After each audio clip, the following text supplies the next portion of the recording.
Kung hindi ka marunong mag-adjust, hindi ka pang team, kahit gaano ka kagaling.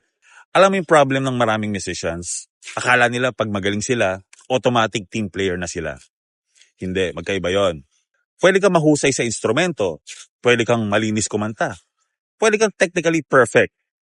Pero kung hindi ka marunong makinig, hindi ka marunong mag-adjust sa iba, solo artist ka, hindi ka team player.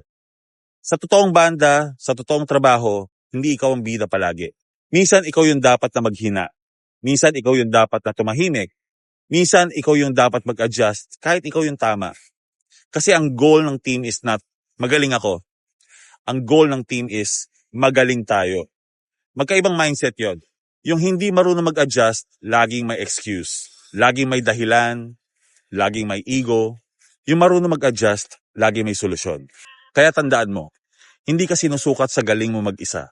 Sinusukat ka sa kung gaano ka kagaling makisama.